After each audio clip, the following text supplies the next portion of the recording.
嘅醫生。係，我而家我好好開心啊！多謝我個仔。好開心啊！真係我個仔咧有後道，但係咧我大咗唔想做，90歲人做乜啊？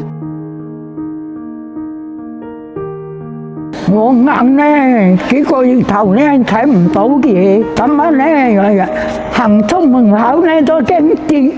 咁樣咧阿女啊成日要我出街，我話唔肯。阿女啊成日喺度話我唔肯出街，我話驚一跌唔敢出街。佢之前因為兩隻眼嘅白內障已經熟晒啦，係完全只係見到啲光團嘅啫，根本就影唔到樣啊！你哋喺佢面前，佢都唔知你五官係點樣啊，成啊，咁你舉幾個手指，佢淨係得個朦朦朧朧，好似個影咁樣嘅啫，所以完全係冇信心落地，亦都冇信心周圍去嘅。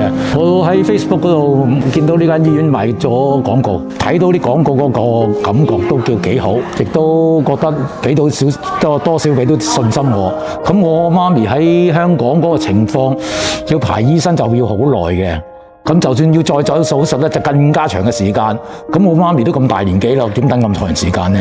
雖然我媽咪咁大年紀，我哋都覺得咁樣不如尊重老人家嘅意願，試一試得嘅，咁佢得重復光明，又可以見到嘢，又可以同啲孫啊、侄啊、同佢仔女啊咁樣一齊可以去得閒去出去飲下茶啊，去玩啊、打下麻雀啊，咁個樂趣係多好多嘅。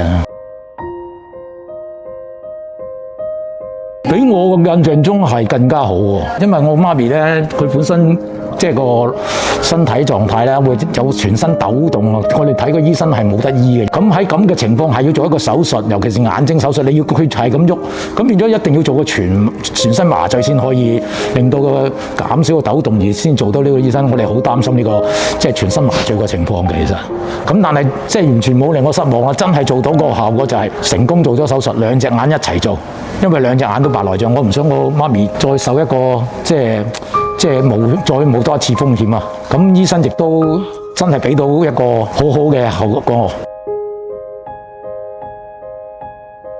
我哋而家咧呢度咧發展好快脆，即係樣樣都達到目標。我好多謝大家，呢幾句説話就真心話嚟啊！所以即係而家嘅情況就真係爭好遠啦，就佢完全睇唔到做到佢而家起碼好有信心咁揸住咗人拐杖就自己可以行嘅啦，佢都唔使我哋扶啊！但係之前佢冇信心嘅時候，我一定係要佢，佢都要我哋出去，一定係推輪椅嘅，驚佢跌倒。咁大年紀唔跌得啦，年紀。所以而家對我哋一家嚟講，嗰個即係變化好大咯，解決咗我哋好多煩惱啊！而家錯唔錯？係。